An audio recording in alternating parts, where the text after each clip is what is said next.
Bismillahirrahmanirrahim. Bismillah. Assalamualaikum warahmatullahi wabarakatuh.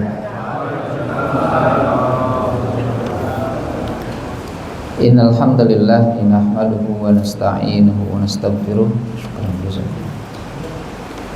Wa na'udzu billahi min syururi anfusina wa min sayyiati a'malina may yahdihillahu fala mudilla lahu wa may yudlilhu fala hadiyalah. Asyhadu an la ilaha illallah wa asyhadu anna Muhammadan abduhu wa rasuluhu la nabiyya wa la rasula ba'dah. Amma ba'du. Qala ta'ala a'udzu billahi minasyaitonir rajim. Bismillahirrahmanirrahim. Ya ayyuhallazina amanu taqullaha haqqa tuqatih wa la tamutunna illa wa antum muslimun. Alhamdulillah wa syukurillah. Pertama-tama kita memanjatkan puja dan puji syukur kepada Allah Subhanahu wa taala, di mana pada kesempatan malam hari ini kita masih diberikan nikmat oleh Allah Subhanahu wa taala, yakni bisa menjalankan ibadah salat maghrib berjamaah yang kemudian kita lanjutkan dengan majelis ilmu. Salawat beriring salam semoga tercurahkan selalu kepada baginda kita Nabi besar Nabi Muhammad sallallahu alaihi wasallam, yang dimana beliau adalah uswah hasanah, contoh yang baik bagi kita semua selaku umatnya. Para jamaah yang dirahmati Allah Subhanahu wa taala, sebagaimana kita semuanya mengetahui bahwa hari ini kita berada di bulan yang istimewa, ya, bisa dibilang bulan mulia, yaitu bulan Rajab, ya. Bulan Rajab ini salah satu bulan yang dimuliakan oleh Allah Subhanahu wa taala. Sebagaimana Allah terangkan di dalam surah At-Taubah di ayat yang ke-36. A'udzu billahi minasyaitonir rajim. Inna 'iddatasy syuhuri 'indallahi 12 syahran fi kitabillah. Yauma khalaqas samawati wal ardh minha arba'atun hurum. Zalikad dinul qayyim fala tadhlimu fihinna anfusakum. Ini landasan dasar, ya, di dalam surah At-Taubah di ayat yang ke-36 bahwa Allah menyebutkan sesungguhnya bilangan bulan, ya, dalam setahun itu ada 12 bulan. Nah, di antara 12 bulan yang Allah ciptakan, yang Allah jadikan dalam satu tahun itu, minha arba'atun hurum, ya, dari 12 bulan itu ada 4 bulan haram. Haram itu artinya bulan suci atau disebut dengan bulan yang mulia. Kalau kita baca tafsiran ayat itu, hurum itu bermakna bulan yang dimuliakan atau bulan yang dimana setiap kebaikan balasannya dilipat gandakan, dan sebaliknya juga setiap keburukan balasannya dilipat gandakan. Itu yang dimaksud dengan bulan hurum. Maka hari ini bulan Rajab, ya, setiap amal-amal yang kita lakukan di bulan Rajab kebaikan, maka nilainya itu berlipat atau nilainya lebih banyak ketimbang di luar 4 bulan yang Allah sebutkan tadi. Ya, kalau di dalam hadis Nabi disebutkan salasatun mutawalliyat. Jadi 3 bulan itu berturut-turut, ya, diantaranya Zulqa'dah, Zulhijjah, Muharram. Nah, ditambah lagi apa? Rajab, yaitu bulan Rajab. Nah, lalu apa yang harus kita lakukan? Ya, apa saja, ya, yang perlu kita persiapkan di bulan Rajab ini? Syekh Al-Utsaimin rahimahullah, beliau mengatakan, apabila kalian memasuki bulan Rajab, ya, maka pujilah Allah Subhanahu wa taala karena kalian masuk kepada bulan Rajab. Dan ketika sudah berada di bulan Rajab, jangan pernah kalian menyia-nyiakan waktu yang Allah berikan kepada kalian. Maka setiap kesempatan bagi kita yang ada di bulan Rajab bisa untuk berbuat amal kebaikan, maka lakukanlah kebaikan sebanyak mungkin yang bisa kita lakukan di bulan Rajab, ya. Karena bulan Rajab ini adalah bulan apa? Pembuka kebaikan. Bahkan ada, ya, salah satu ulama yang menyebutkan Rajab ini bulan, ya, kita menanam kebaikan. Bulan menanam yaitu bulan Rajab. Selesai bulan Rajab, masuk bulan Sya'ban. Bulan Sya'ban itu bulan kita menyirami tanaman kita yang tadi kita tanam. Selesai bulan Sya'ban, masuk bulan Ramadan. Ini sebentar lagi bulan Ramadan. Maka bulan Ramadan itu adalah bulan panen. Makanya orang-orang yang beriman itu kalau sudah masuk bulan Ramadan, itu adalah bulan yang panen kebaikan buat dia. Kenapa? Karena mulai dari bulan Rajab dia sudah membuka atau mempersiapkan itu. Nah, makanya kenapa disebut Rajab termasuk bulan yang apa? Bulan yang istimewa ataupun bulan yang suci, agar supaya kita di bulan Rajab ini ya mempersiapkan dengan baik setiap ya kebaikan-kebaikan, ibadah-ibadah yang kita lakukan supaya kita terbiasa ya melakukan apa? Ibadah-ibadah di bulan Rajab. Nah, hal yang berkaitan dengan bulan Rajab ada yang pertama ya satu ibadah misalkan berkaitan dengan puasa. Puasa tidak ada khusus di bulan Rajab. Puasa di awal bulan Rajab, di hari ke-7 bulan Rajab atau di hari keberapa di bulan Rajab. Ya. Jadi tidak ada puasa khusus di bulan Rajab. Tapi Allah Subhanahu wa taala memerintahkan untuk memperbanyak amal kebaikan, di antaranya puasa. Tapi puasanya bukan puasa Rajab. Ya puasa-puasa sunnah yang sudah disyariatkan, misalkan puasa Senin Kamis. Ya, yang biasa setiap Senin Kamis puasa, di bulan Rajab ditingkatkan puasa Senin Kamis. Yang biasa puasanya apa? Daud. Ya, sehari puasa, sehari buka, sehari puasa, sehari buka. Ditingkatkan puasanya. Itu puasa Daud. Ada yang rutin setiap pertengahan bulan. Ayamul Bid 13, 14, 15 dilaksanakan, yaitu puasa di tanggal 13, 14 ataupun 15 di setiap pertengahan bulan Hijriah. Ya, makanya para ulama itu berbeda pendapat tuh. Ya, berkaitan dengan hukum puasa. Ya, ada yang memakruhkan puasa 1 bulan di bulan Rajab karena memang Rasul tidak pernah melaksanakan puasa 1 bulan full di bulan Rajab. Nah, jadi kita disunahkan melaksanakan ibadah puasa itu ya sesuai dengan puasa sunnah yang sudah disyariatkan. Begitu juga berkaitan dengan sholat di bulan Rajab. Tidak ada sholat khusus di bulan Rajab. Ini puasa ada, kalau istilahnya kalau sudah masuk bulan Rajab itu ada namanya sholat apa? Atau kalau bulan Rajab itu ragaib gitu ya. Jadi puasa yang dilakukan di setiap malam Jumat minggu pertama, pekan pertama. Itu sebagian orang biasa ada yang melaksanakan tuh. Nanti kalau rakaat pertama baca surat Al-Qadar berapa kali, rakaat kedua baca surat Al-Ikhlas berapa kali. Kita perbanyak sholat di bulan Rajab. Ya, yaitu apa? Sholat sunnah. Jadi selain daripada sholat wajib yang sudah diwajibkan oleh Allah, perbanyak sholat sunnah seperti qiyamul lail ya, ataupun tahajudnya, sholat duhanya, qabliyah ba'diyahnya. Yang mungkin di hari-hari biasa qabliyah ba'diyah kita lewatkan, kita tinggalkan. Ya, mungkin ada sebagian orang kalau sholat wajib aja. Kalau maghrib ya maghrib aja, qabliyahnya lewat, ba'diyahnya lewat, isanya juga demikian. Ya, lewat. Ya, maka dimulai dari di bulan Rajab ini kita tingkatkan itu amaliyah ibadah sholatnya. Qabliyahnya dilaksanakan, ba'diyahnya dilaksanakan sesuai dengan yang ada apa? Tuntunannya. Ya, nah itu kita perihal apa? Perihal sholat. Ya, kita tingkatkan sholat kita. Mungkin kalau hari-hari biasa, kita jalan ke masjid untuk berjamaah. Ya, masuk di bulan Rajab, kita memulai itu.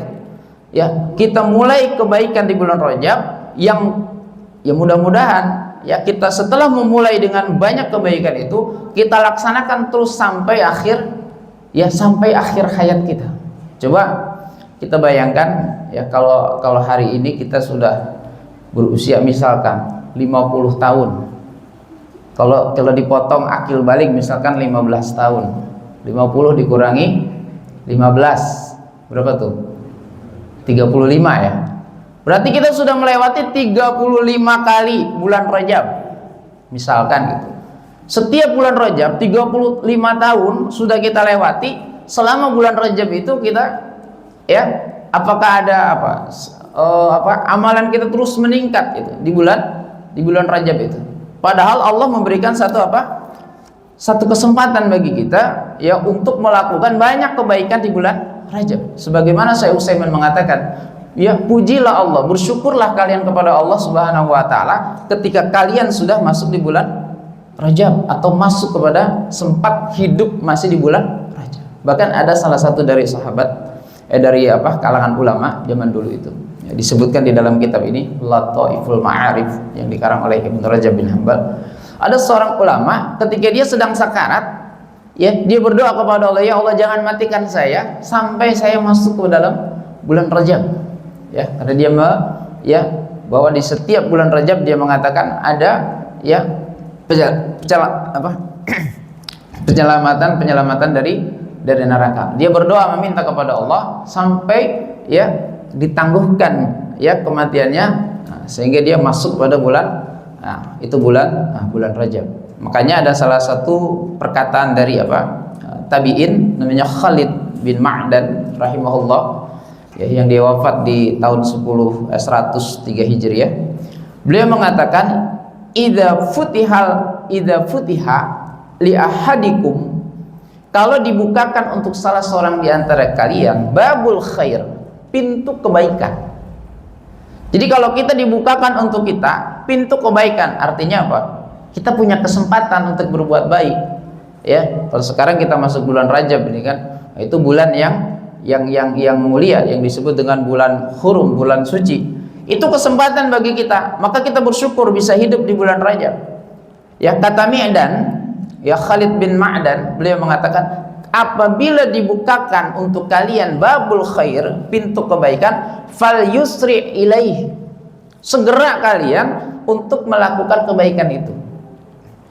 Jadi setiap ada kesempatan jangan ditunggu-tunggu. Setelah kita sadar bahwa ini adalah waktu yang istimewa atau kesempatan yang bisa bagi kita untuk berbuat baik, kata Khalid bin Ma'dan, fal yusri ilahi, bersegeralah kalian untuk melakukan kebaikan. Kenapa? Fa innahu la yadri mata yuglaq, karena sesungguhnya seseorang itu tidak tahu kapan pintu kebaikan itu akan ditutup. Nanti kalau pintu kebaikan itu ditutup, setiap kesempatan kita bisa berbuat baik, kita tidak segera melaksanakannya, maka Allah tutup pintu kebaikan itu.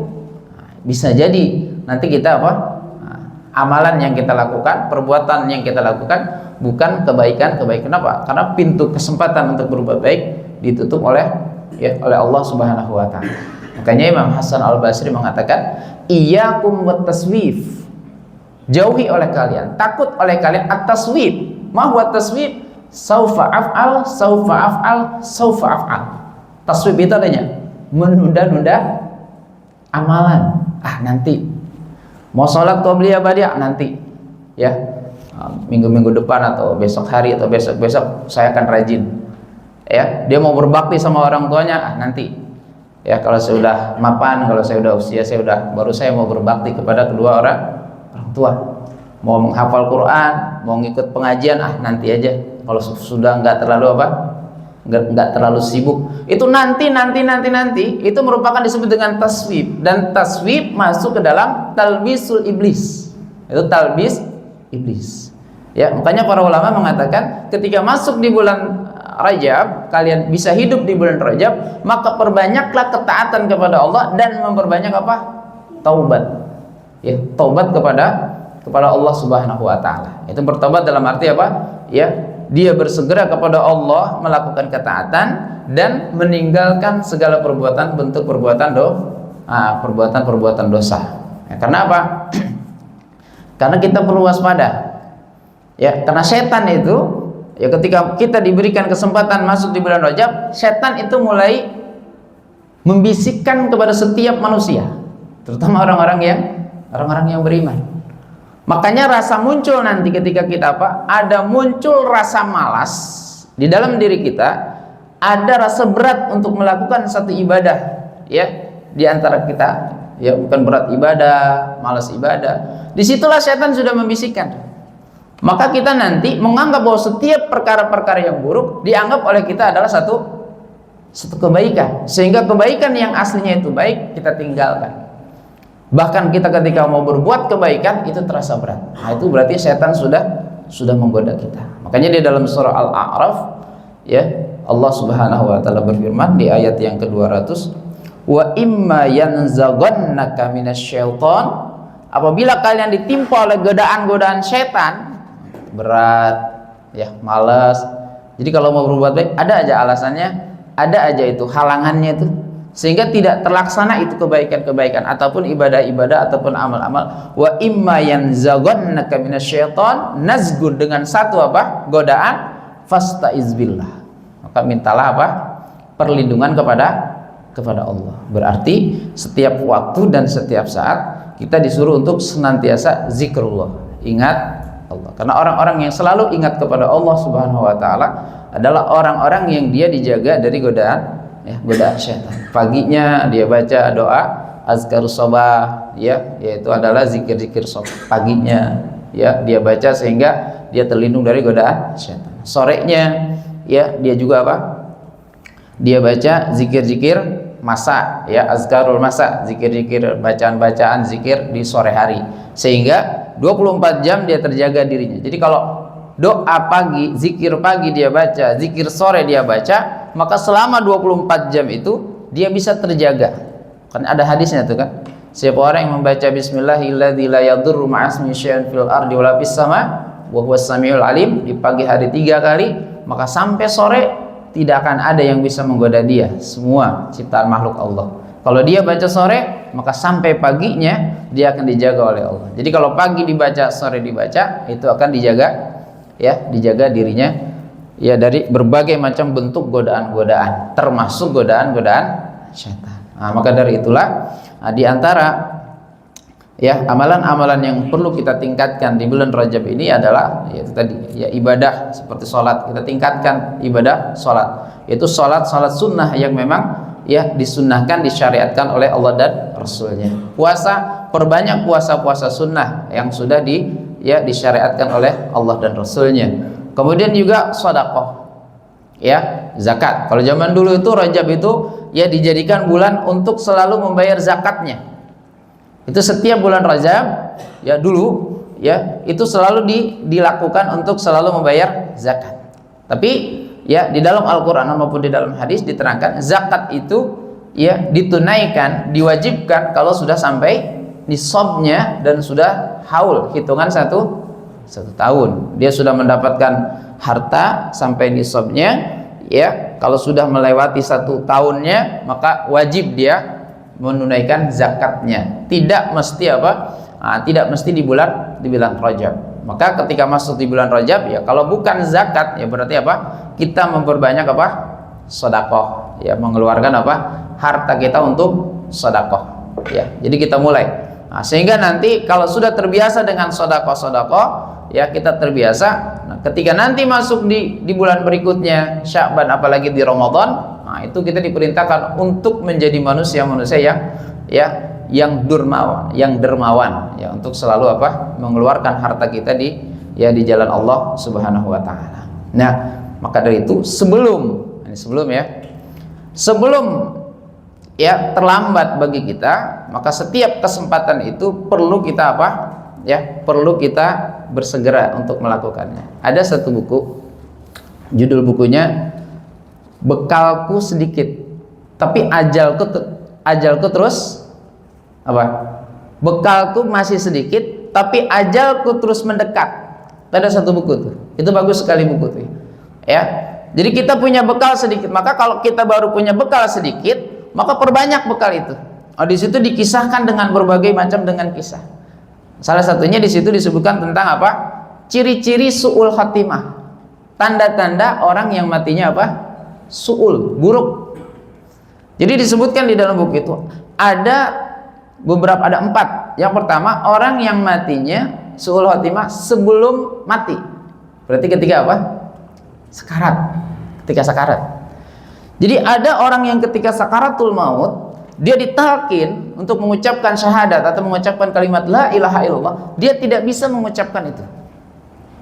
Ya, bahkan, ya, naudzubillah, di dalam buku itu bahkan banyak orang ketika ditalkin bahkan dia mengucapkan kalimatul kufri, kalimat kufur. Bahkan ketika ada seseorang yang soleh, ketika temannya sedang sakarat, dia datang, dia mentalkin temannya, ya untuk mengucapkan kalimat la ilaha illallah, dia malah mengatakan aku ingkar kepada Al-Quran ataupun kepada mushaf. Sampai setelah itu dia meninggal. Ternyata dia adalah seorang mudminul khamr. Dia adalah seorang peminum khamr. Ya. Jadi orang-orang yang sebelum dia meninggal ditalkin dia tidak bisa mengucapkan kalimat la ilaha illallah, justru dia mengucapkan kalimat-kalimat yang lain. Ada yang mengatakan skak skak. Itu apa tuh? Tukang main catur.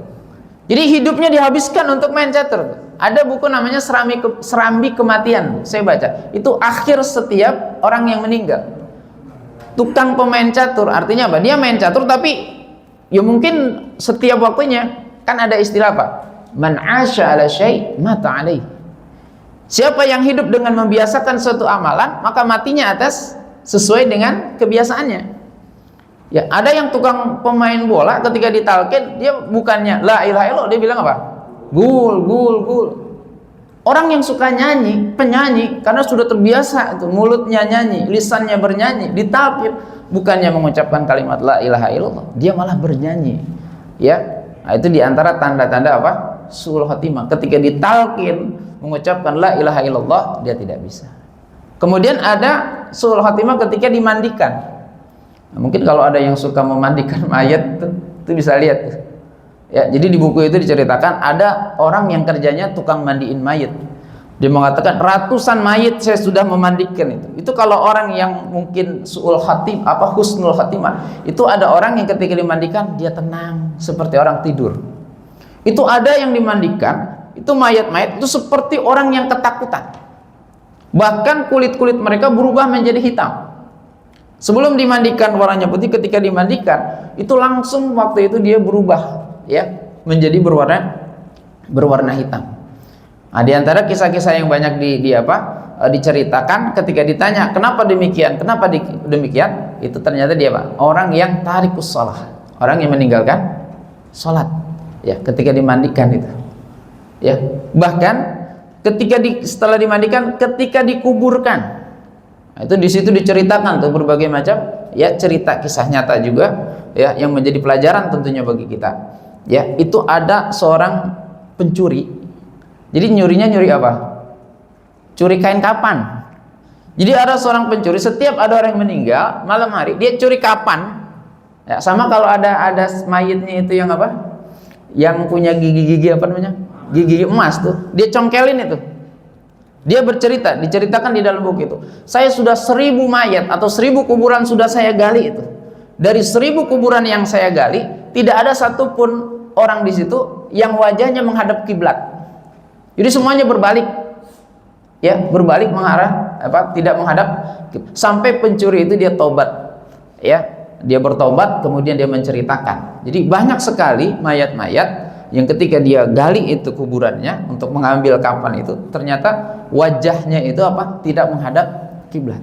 Bahkan dikisahkan penggali kubur yang lain, ketika dia turun membawa mayat itu diarahkan ke arah kiblat, itu langsung itu kepalanya nggak mau tuh, dibalikan lagi, balik lagi tuh, sampai yang ketiga kali dibalikin, dia balik lagi, itu matanya langsung langsung terbuka mengeluarkan darah, terus sampai penggali kuburnya, ya, tidak memasukkan dia ke layar, langsung langsung dikubur. Itu ketika dikuburnya, ya. Maka diceritakan tuh, bekalku sedikit tapi ajalku terus mendekat. Kan usia kita itu, kalau kita itu lihat tuh, usia kita itu kan sudah ditetapkan semua tuh.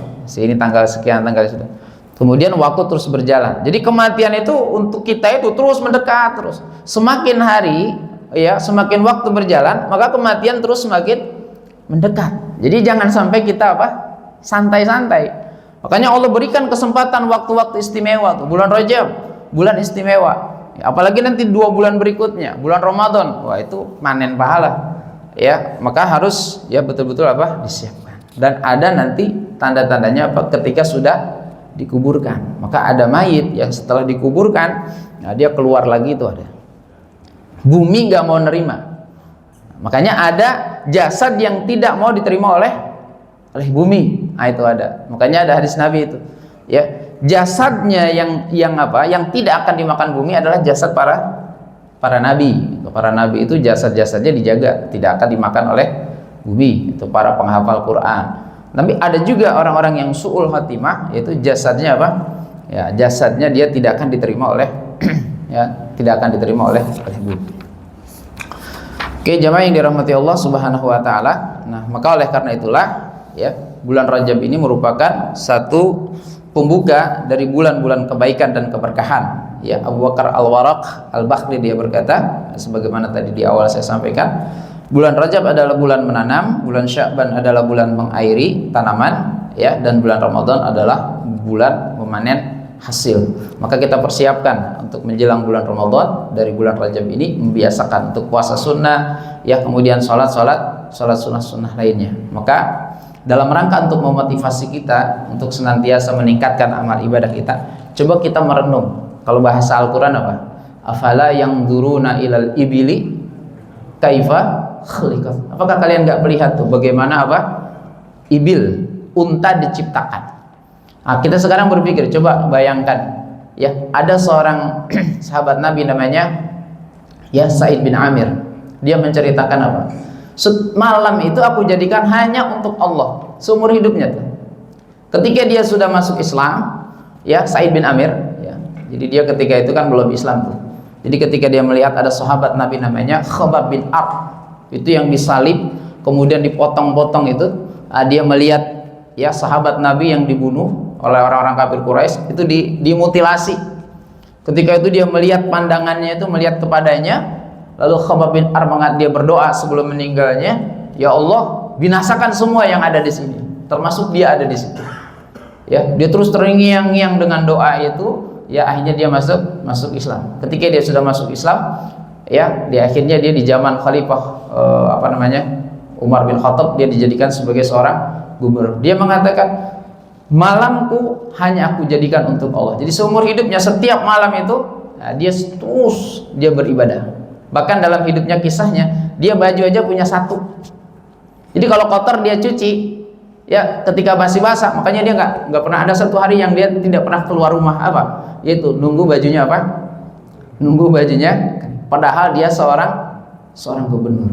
Coba bayangkan kalau seandainya kita membayangkan ahlul Quran, penghafal Quran, yang setiap hari dia menghafal Quran yang setiap hari dia mengulang bacaannya, ya, setiap hari dia membaca Al-Quran, menghafal Al-Quran. Kita bayangkan kalau seandainya kita mati, meninggal, dibandingkan dengan nanti para penghafal Quran, kita ada di mana? Saya suka membayangkan ada seorang pimpinan pesantren yang dia punya murid berapa? Sampai ribuan. Dia punya santri.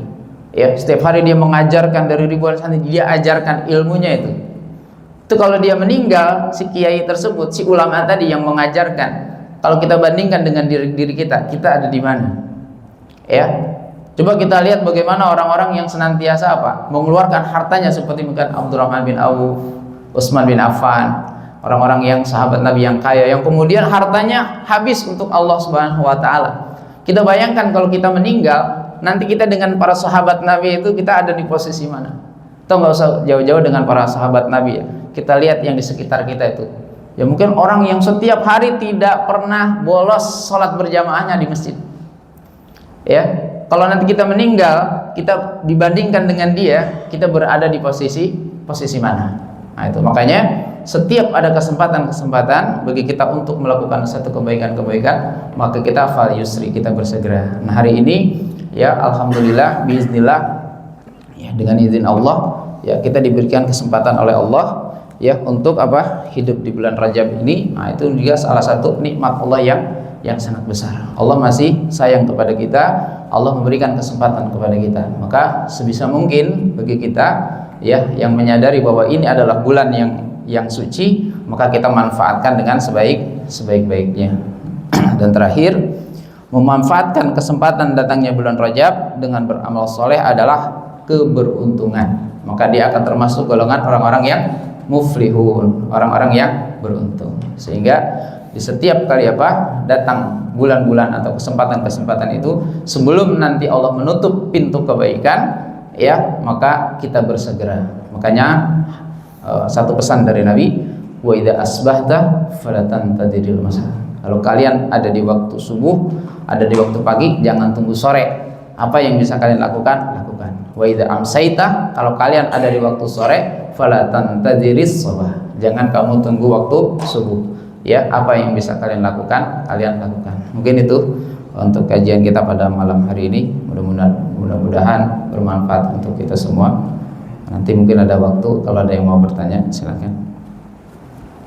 Monggo kalau ada pertanyaan. Kalau ada.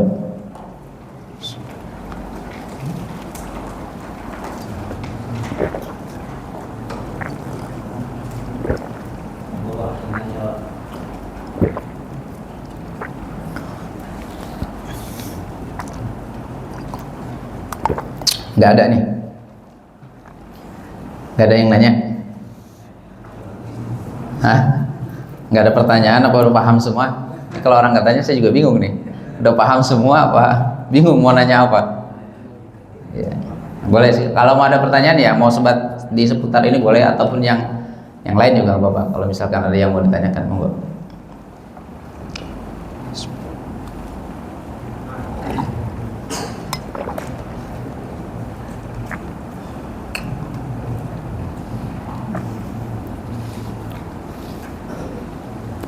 Masih ada waktu tuh, berapa jam? Bisa jam 10 menit.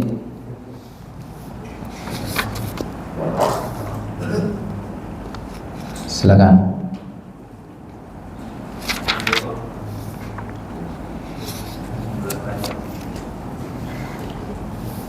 Nggak ada? Kalau nggak ada saya tambahan sedikit lagi deh. Ya. Ya, berkaitan dengan bulan bulan Rajab yang pertama, ya itu ada perselisihan beberapa para ulama. Ya, di antara 4 bulan hurum itu mana bulan yang paling utama? Ada yang berpendapat bulan yang paling utama adalah bulan Rajab. Ya, tapi oleh Imam An-Nawawi dilemahkan pendapat itu. Ya, ada yang berpendapat yaitu bulan Muharram. Itu termasuk bulan yang terbaik daripada bulan-bulan hurum, ya, bulan yang suci. Ya, kemudian ada juga yang berpendapat yang terbaik dari bulan-bulan haram itu adalah bulan Zulhijjah. Nah, itulah pendapat yang paling kuat. Di antara bulan-bulan haram itu bulan yang paling utama adalah bulan Zulhijjah. Makanya ada satu waktu di bulan Zulhijjah, yaitu di tanggal pertama sampai tanggal 10 pertama bulan Zulhijjah, tidak ada satu amalan kebaikan yang dilakukan ya yang lebih baik melainkan di bulan itu, di tanggal itu 10 hari pertama bulan Zulhijjah. Tapi intinya dari keempat bulan itu yang Allah sebutkan minha arba'atun hurum, 4 bulan itu ya, itu semuanya adalah apabila seseorang melakukan amal-amalan, maka setiap amalnya balasannya dilipat gandakan oleh Allah Subhanahu wa taala. Maka salah satu penekanan dari Allah Subhanahu wa taala di dalam ayat surah At-Taubah itu adalah fala tazlimu fihinna anfusakum. Ya, jangan kalian menzalimi diri kalian untuk melakukan perbuatan kezaliman. Jadi kita perlu bersabar menahan diri ya untuk tidak melakukan perbuatan-perbuatan dosa. Ya, karena kalau seandainya kita melakukan perbuatan dosa sekecil apapun, itu bisa mempengaruhi kualitas ibadah kita, kualitas amal-amal kita. Karena memang manusia itu punya sifat apa? Ingkar. Manusia itu sifatnya ingkar kepada nikmat Allah. Maka disebutkan di dalam surah Al-Adiyat di ayat yang ke-6, innal insana li rabbih lakanun. Sesungguhnya manusia kepada Rabbnya benar-benar apa? Ingkar. Ya, sampai diseru oleh Allah dalam surah Al-Infitar, ya ayyuhal insan ma gharraka bi rabbikal karim. Wahai manusia, apa yang menipumu, apa yang memperdaya diri kalian sehingga kalian ingkar kepada Allah yang maha mulia? Padahal kata Allah, alladzi khalaqaka fasawwaka fa'adala. Padahal dia Allah yang telah menciptakanmu, menyempurnakan penciptaanmu, bahkan dia yang membuat kalian seimbang, itu Allah. Tapi kenapa kalian ingkar kepada Allah? Maka turun surat Al-Adiyat, sebetulnya itu dalam rangka apa? Untuk menyindir manusia. Kita disindir oleh Allah. Makanya Al-Adiyat itu artinya apa? Al-Adiyat, kuda-kuda yang berlari, kuda perang yang berlari kencang. Makanya dari ayat 1 sampai ayat 5 diterangkan itu tentang kisah kuda-kuda perang itu.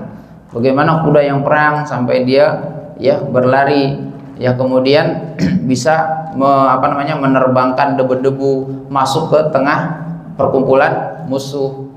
Nah, itu sebetulnya mengingatkan kuda itu kalau diberi makan, diberi minum, dirawat, dia tunduk kepada tuannya. Apa yang disuruh oleh tuannya, dia mesti ikut. Makanya manusia itu innal insana li rabbih makan. Padahal kita itu makan, yang ngasih makan siapa? Allah. Makanya di Al-Qur'an disebut wa huwa yut'im. Ya, dan dialah Allah yang memberikan manusia itu yang memberi rezeki Allah, yang memberi makan Allah, yang memberikan semua kebutuhan manusia itu Allah. Tapi manusia malah justru apa?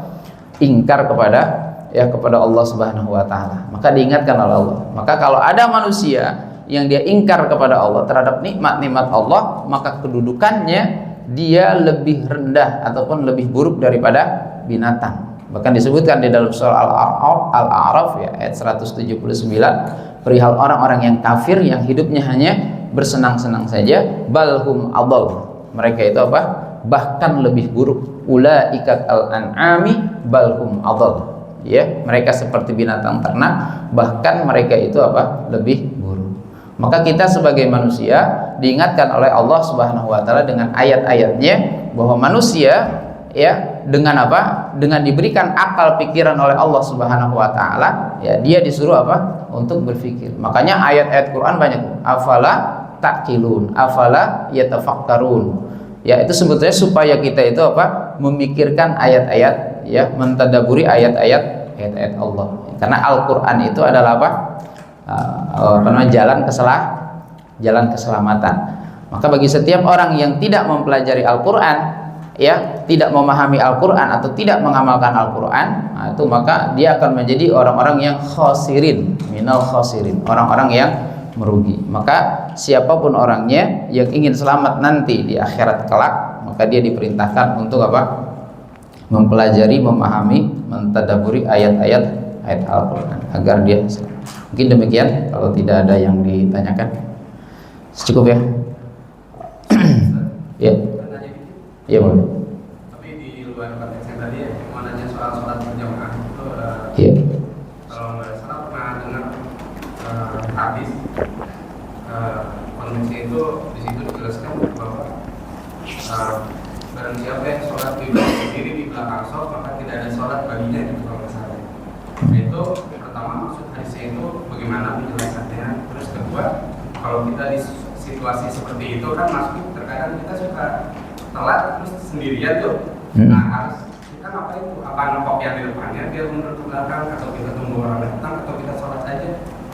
Kalau kita sholat aja, apakah kita masuk ke dalam hukumnya itu? Nggak ada sholat bagi dia. Iya. Kita sholat sendirian di belakang saf itu, kalau seandainya saf di depan itu apa? Ada yang kosong. Iya. Jadi kalau di depan itu ada saf yang kosong, kita sholat di belakang sendirian, nah itu bisa menyebabkan tuh yang dimaksud dengan maksudnya tidak sempurna nanti sholatnya. Ya, makanya apa? Mengisi saf yang kosong itu merupakan satu kewajiban bagi sholat yang berjamaah. Makanya ada satu balasan, siapa orang yang dia mengisi saf yang kosong, maka dia akan mendapatkan pahala yang besar atau mendapatkan ya baitun fil jannah, ya, atau dia mendapatkan pahala yang besar. Makanya seyogianya kalau sholat itu makanya disuruh apa? Merapat. Jadi kalau ada renggang gitu, kalau seandainya memungkinkan kita untuk masuk, misalkan kadang-kadang ada tuh di pojokan gitu ada sisa, ya padahal dia sendiri nggak rapat dengan jamaah yang satunya, ya dia nggak rapat. Makanya kalau bisa dia apa? Masuk ke situ diisi, nggak apa-apa. Nah, nanti yang di sampingnya dia bergeser kan. Nah, jadi jangan sampai ada satu ruang kosong di dalam setiap shaf sholat. Makanya sering kalau imam itu menyampaikan apa? Sawu sufufakum fa inna tasfiyatas sufuf min tamamis, kesempurnaan sholat. Tanda orang ngerti itu dalam sholatnya itu mesti safnya itu rapat. Kenapa? Sedikit ada celah, nah di situ setan. Makanya sholat kita itu kan sholatnya apa? Nah, ketika itu nggak rapat, maka setan di situ. Makanya setiap celah-celah dalam barisan sholat, di situ setan semua yang ada. Makanya sholat kita banyak yang tidak khusyuk, pikirannya melayang kemana-mana itu. Ya, karena salah satunya itu, ya, kita memberikan kesempatan. Makanya di dalam sholat itu luruskan saf itu, dipertemukan itu, tumit dengan tumitnya. Jadi kaki kita itu kalau merapatkan saf itu lurus. Yang disejajarkan apa? Tumit dengan tumitnya. Nah, nanti ditempelkan tuh. Ya, mungkin kalau depannya nggak apa, penting belakangnya tumit dengan tumit, disejajarkan, ditempelkan. Bahkan kalau bisa bahunya menempel, bahunya ditempelkan dengan apa? Dengan apa? Di teman di sampingnya. Nah, jadi kalau ada yang menempelkan kaki jamaah, ya jangan marah-marah. Ya, sebelum lama itu ada di musola lagi sholat berjamaah, ada satu jamaah itu sama-sama orang tua tuh. Dia tempelkan, marah-marah, itu udah komat, malah berantem di situ jamaah. Sholat jangan begitu, ngapain dimaksa-maksain, dorong-dorong orang? Bukan begitu maksudnya, mau ditempelin gitu. Nah, jadi kalau ada orang yang mau menempelkan kakinya, ya ditempelkan, ya dirapatkan gitu. Jadi kita jangan jangan sampai, itulah salah satu kesempurnaan. Ketika tidak dirapatkan, maka kemungkinan besar sholat kita terus diganggu. Ya, karena bahkan ketika rapat, kalau kita kan rapatnya ujung sama ujung biasanya ya, kelingking satu dengan kelingking lain itu, jadi begini nih, kelingking sama kelingking begini, di belakangnya masih, itu masih ada celah. Nah, dia bisa juga di sini setan tuh menggoda, jadi jadi setan itu akan terus menggoda. Makanya ketika orang sedang sholat, ada namanya setan namanya hanzab. Itu namanya setan apa? Hanzab. Dia terus menggoda. Makanya kalau lagi sholat, pikiran kita kan suka banyak mikir apa-apa tuh. Ada mikir kerjaan lah, mikir segala macam. Itu godaan bisikan setan. Makanya kata Nabi, kalau kamu lagi sholat, pikiran kamu melayang-layang atau kemana-mana itu, nggak khusyuk, mikirnya kemana, fastaiz billah, minta perlindungan kepada. Bahkan kalau dalam hadis, kamu meludah ke kiri, minta perlindungan kepada Allah. Nah gitu ya. Dan kita nggak boleh nyolek yang di depan. Jadi kalau misalkan pas sendiri di depan, itu kalau pendapat Syekh Utsaimin, kita tidak boleh mencolek orang yang di depan sehingga dia mundur ke belakang. Itu sama saja orang yang ketika dia mendapatkan pahala yang lebih utama, kita mengurangi keutamaan dia. Ya kalau memang sudah penuh semua safnya di belakang, ya nggak apa-apa, sendiri. Ya kalau memang sudah penuh. Tapi kalau memungkinkan untuk misalkan ada celah-celah, bisa lah. Kalau kita masuk, nih orang bisa bergeser, bisa isi celah itu. Jangan sendirian di belakang. Itu ya, itu berkaitan dengan saf. Maka nanti pastikan ketika sedang dalam keadaan sholat berjamaah, itu saf itu betul-betul dirapatkan. Ya, memang berat itu, kecuali kalau memang harus di setiap hari atau setiap saat itu, ya itu harus diingatkan buat jamaah. Ya, materi aja itu nggak cukup. Nanti kalau sholat berjamaah harus rapat begini ya. Saya pernah sampai saya sampaikan ke jamaah di musola saya. Itu habis pengajian rapat banget itu. Hari itu doang. Besok balik lagi, diingetin lagi, besok balik lagi. Nah, tapi Bang harus harus sering diingatkan ya, terutama nanti para pengurus-pengurus masjid ya. Nah, itu harus dibuat itu. Sabnya harus rapat. Itu ya. Itu. Cukup ya. Kalau sudah, kita tutup dengan hamdalah. Alhamdulillahirabbil alamin. Subhanakallahumma wa bihamdika asyhadu an la ilaha illa anta astaghfiruka wa atubu ilaik. Assalamualaikum warahmatullahi wabarakatuh.